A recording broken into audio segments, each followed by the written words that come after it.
जय श्री कृष्ण। राधे राधे। अध्याय श्रीमद् भागवत गीता का दूसरा अध्याय चल रहा था। तो दूसरे अध्याय में श्लोक 44 तक हो चुका था। आइए आज हम श्लोक 44 पढ़ेंगे और उसका अर्थ समझेंगे। तो आइए शुरू करते हैं। श्लोक 45 क्या कहता है? त्रिगुण्य वेश्य वेदा निस्त्रय गुण्य भव अर्जुन निर्द्वंद नित्य सत्व सुख निर्योग क्षेम आत्मवान।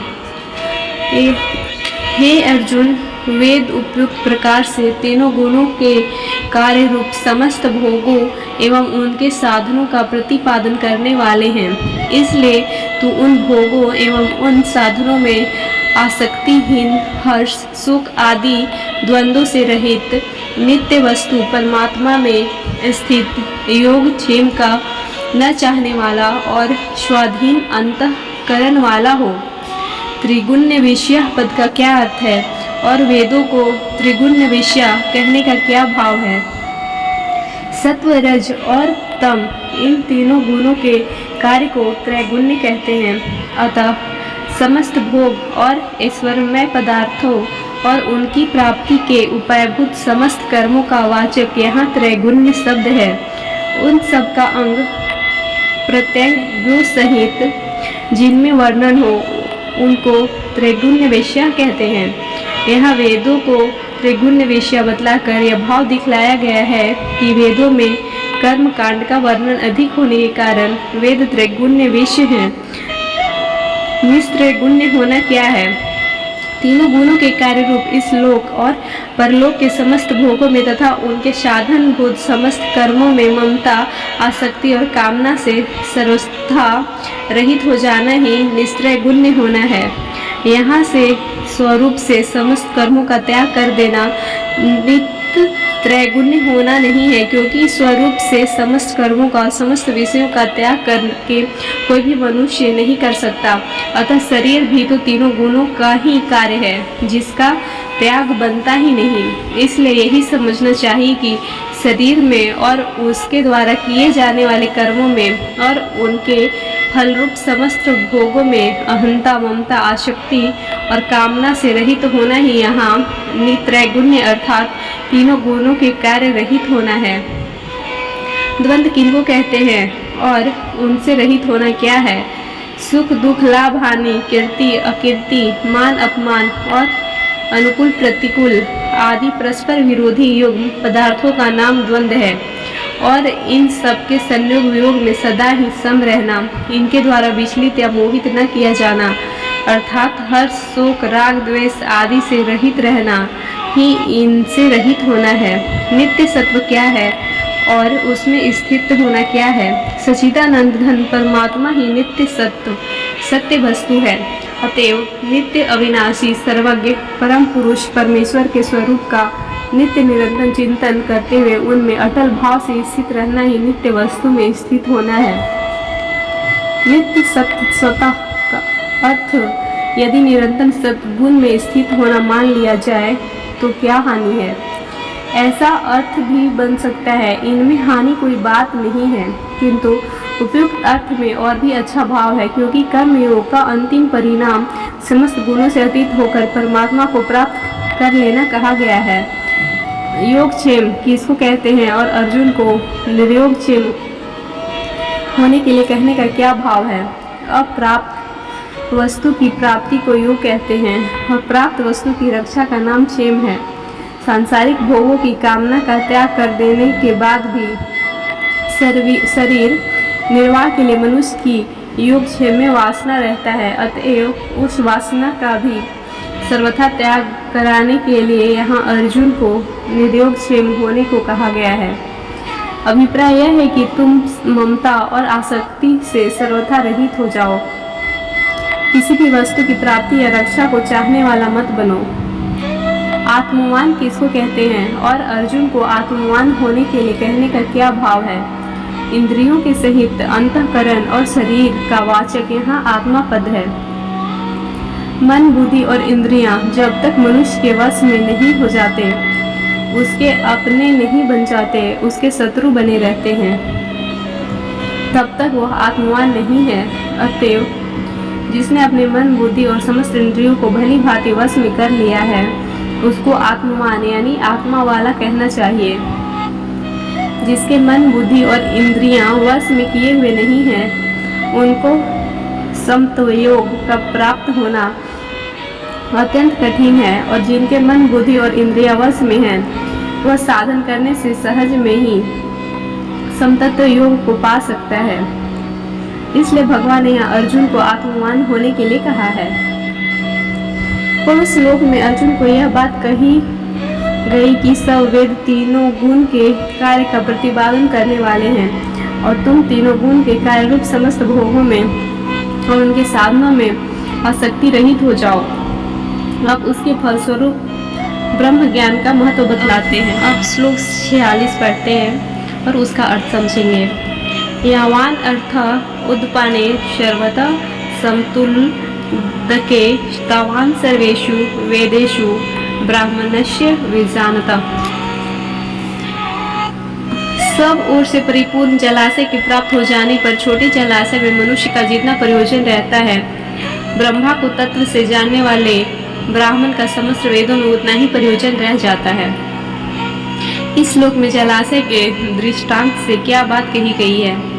इस श्लोक में जलाशय का दृष्टांत देकर भगवान ने ज्ञानी महात्माओं की आत्यंतिक तृप्ति का वर्णन किया है। अभिप्राय यह है कि जिस मनुष्य को अमृत के समान स्वादु और गुणकारी तथा जल से भरा हुआ जलाशय मिल जाता है, उसको जैसे जल के लिए छोटे छोटे जलाशयों से कोई प्रयोजन नहीं रहता, उसकी जल विषयक सारी आवश्यकताएं पूर्ण हो जाती है, वैसे ही जो पुरुष समस्त भोगों में ममता आसक्ति का त्याग करके सच्चिदानंद घन परमात्मा को जान लेता है, जिसको परमानंद के समुद्र पूर्ण ब्रह्मा परमात्मा की प्राप्ति हो जाती है, उसको आनंद की प्राप्ति के लिए वेदोक्त कर्मों के फल स्वरूप भोगों से कुछ भी प्रयोजन नहीं रहता।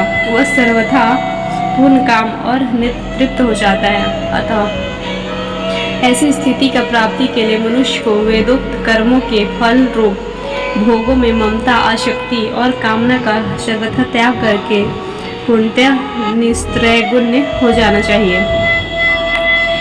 सब ओर से परिपूर्ण जलाशय में मनुष्य को जितने जल का प्रयोजन होता है, उतना जल वह ले लेता है। इसी प्रकार ब्रह्मा को जानने वाला ज्ञानी पुरुष अपने प्रयोजन के अनुसार वेदों के अंश को ले लेता है। ऐसा अर्थ मानने में क्या आपत्ति है? ऐसा अर्थ भी बन सकता है, इनमें कोई हानि की बात नहीं है, किंतु उपयुक्त अर्थ का भाव और भी सुंदर है, क्योंकि ब्रह्मा को प्राप्त हुए ज्ञानी पुरुष का संसार में कोई भी प्रयोजन नहीं रहता। इस प्रकार समबुद्धि रूप कर्मयोग का और उसके फल का महत्व बतलाकर अब 2 श्लोकों में भगवान कर्मयोग का स्वरूप बतलाते हुए अर्जुन को कर्मयोग में स्थित होकर कर्म करने के लिए कहते हैं। आइए श्लोक 47 पढ़ते हैं और उसका अर्थ समझते हैं। कर्मणि एव अधिकार ते मा फलेषु कदाचन मा कर्म फल हेतु भू मा ते संग अस्तु अकर्मणि। तेरा कर्म करने में ही अधिकार है, उसके फल कभी नहीं, इसलिए तू कर्मों के फल का हेतु मत हो तथा तेरी कर्म न करने में भी आसक्ति न हो। कर्मणि पद यहाँ किन कर्मों का वाचक है और तेरा कर्म करने में ही अधिकार है, इस कथन से क्या भाव दिखलाया गया है? वर्ण, आश्रम, स्वभाव और परिस्थिति के अनुसार जिस मनुष्य के लिए जो कर्म विहित है, उनका वाचक यहाँ कर्मणि पद है। शास्त्र में सिद्ध पाप कर्मों का वाचक कर्मणि पद नहीं है, क्योंकि पाप कर्म में मनुष्य का अधिकार नहीं है। उनमें तो वह राग द्वेष के वश में होकर प्रवृत्त हो जाता है, यह उसकी अनधिकार चेष्टा है। इसलिए वैसे कर्म करने वालों को नरक आदि में दुख भुगत कर दंड दिया जाता है। यहाँ तेरा कर्म करने में ही अधिकार है, यह कहकर भगवान ने क्या भाव दिखलाए हैं? इस मनुष्य शरीर में ही जीवों को नवीन कर्म करने की स्वतंत्रता दी जाती है। अतः यदि वह अपने अधिकार के अनुसार परमेश्वर की आज्ञा का पालन करता रहे और उन कर्मों में तथा उनके फल में आसक्ति का सर्वथा त्याग करके उन कर्मों को परमात्मा की प्राप्ति का साधन बना ले, तो वह सहज में ही परमात्मा को प्राप्त कर सकता है। तुम्हें इस समय मनुष्य शरीर प्राप्त है अतः तुम्हारा कर्मों में अधिकार है, इसलिए तुम्हें इस अधिकार का सदुपयोग करना चाहिए। मनुष्य का कर्म करने में ही अधिकार है, इसका स्वरूपतः त्याग करने में वह स्वतंत्र नहीं है। यदि वह अहंकार पूर्वक हठ से कर्मों के स्वरूपतः त्याग की चेष्टा भी करे तो भी सर्वथा त्याग नहीं कर सकता, क्योंकि उसका स्वभाव उससे जबरदस्ती कर्मों में लगा देता है। ऐसी परिस्थिति में उसके द्वारा उस अधिकार का दुरुपयोग होता है तथा विहित कर्मों के त्याग से उसे शास्त्र के त्याग का भी दंड भोगना पड़ता है। अतएव तुम्हें कर्तव्य कर्म अवश्य करते रहना चाहिए, उसका त्याग कदापि नहीं करना चाहिए। जैसे सरकार के द्वारा लोगों को आत्मरक्षा के लिए या प्रजा की रक्षा के लिए अपने पास नाना प्रकार के शस्त्र रखने और उनके प्रयोग करने का अधिकार दिया जाता है और उसी समय उनके प्रयोग के नियम भी उनको बदला दिए जाते हैं। उसके बाद यदि कोई मनुष्य उस अधिकार का दुरुपयोग करता है तो उसे दंड दिया जाता है और उसका अधिकार भी छीन लिया जाता है। वैसे ही जीव को जन्म मृत्यु रूप संसार बंधन से मुक्त होने के लिए और दूसरों का हित करने के लिए मन बुद्धि और इंद्रियों के सहित यह मनुष्य शरीर देकर इसके द्वारा नवीन कर्म करने का अधिकार दिया गया है। अतः जो इस अधिकार का सदुपयोग करता है वह तो कर्म बंधन से छूटकर परम पद को प्राप्त हो जाता है, और जो दुरुपयोग करता है वह दंड का भागी होता है तथा उससे यह अधिकार छीन लिया जाता है, अर्थात उसे पुनः शुकर कुकरा आदि योनियों में ढकेल दिया जाता है। इस रहस्य को समझकर मनुष्य को अधिकार का सदुपयोग करना चाहिए। कर्मों के फल में तेरा कभी अधिकार नहीं है, इस कथन का क्या भाव है? इसे भगवान ने यह भाव दिखलाया है कि मनुष्य कर्मों का फल प्राप्त करने में कभी किसी प्रकार भी स्वतंत्र नहीं है। उसके कौन से कर्म का क्या फल होगा, वह फल उसको किस जन्म में और किस प्रकार प्राप्त होगा, इसका ना तो उसको कुछ पता है और ना वह अपनी इच्छा अनुसार समय पर उसे प्राप्त कर सकता है अथवा ना उससे बच ही सकता है। मनुष्य चाहता कुछ और है, होता कुछ और ही है। मनुष्य नाना प्रकार के भोगों को भोगना चाहते हैं, पर इसके लिए सुयोग मिलना उनके हाथ की बात नहीं है। अनेक तरह के संयोग योग वे नहीं चाहते, पर बलात् हो जाते हैं। कर्मों के फल का विधान करना सर्वथा विधाता के अधीन है, मनुष्य का उसमें कुछ भी उपाय नहीं।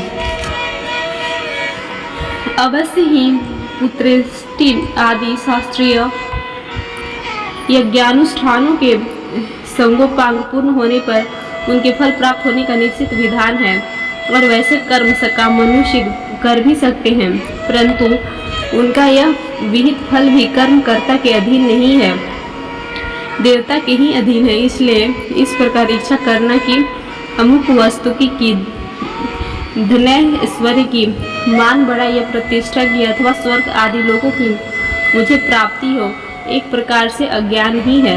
साथ ही ये सब अत्यंत ही तुच्छ तथा अल्पकाल स्थायी अनित्य पदार्थ है। अतएव तुमको तो किसी भी फल की कामना नहीं करनी चाहिए, तो क्या मुक्ति की कामना भी नहीं करनी चाहिए? मुक्ति की कामना शुभेच्छा होने के कारण मुक्ति में सहायक है, यद्यपि इस इच्छा का भी न होना उत्तम है, परंतु भगवान के तत्व और मर्म को यथार्थ रूप से जाने बिना इस इच्छा से रहित होकर और ईश्वर आज्ञा के पालन को कर्तव्य समझकर हेतु रहित कर्मों का आचरण करना बहुत ही कठिन है। अतएव मुक्ति की कामना करना अनुचित नहीं है। मुक्ति की इच्छा न रखने से शीघ्र मुक्ति की प्राप्ति होगी। इस प्रकार का भाव भी छिपी हुई मुक्ति की इच्छा ही है। कर्म फल का हेतु बनना क्या है, और अर्जुन को कर्म फल का हेतु न बनाने के लिए कहने का क्या भाव है? मन बुद्धि और इंद्रियों द्वारा किए हुए शास्त्र विहित कर्मों में और उनके फल में ममता आसक्ति वासना आशा स्पृहा और कामना करना ही कर्म फल हेतु बनना है, क्योंकि जो मनुष्य उपयुक्त प्रकार से कर्मों में और उनके फल में आसक्त होता है उसी को उन कर्मों का फल मिलता है, और कर्मों में और उनके फल में ममता आसक्ति और कामना का सर्वथा त्याग कर देने वाला नहीं। अतः अर्जुन को कर्म फल हेतु न बनने के लिए कहकर भगवान ने यह भाव दिखलाते हैं कि परम शांति की प्राप्ति के लिए तुम अपने कर्तव्य कर्मों का अनुष्ठान ममता, आसक्ति और कामना का सर्वथा त्याग करके करो। उपयुक्त प्रकार से ममता, आसक्ति और कामना का त्याग करके कर्म करने वाले। आज के लिए बस इतना ही, आगे मिलते हैं आगे की वीडियो में। तब तक के लिए राधे राधे, जय श्री कृष्ण। कृपया इसी तरह की वीडियो देखने के लिए हमारे चैनल को सब्सक्राइब कर लें एवं हमारे वीडियो को लाइक करें।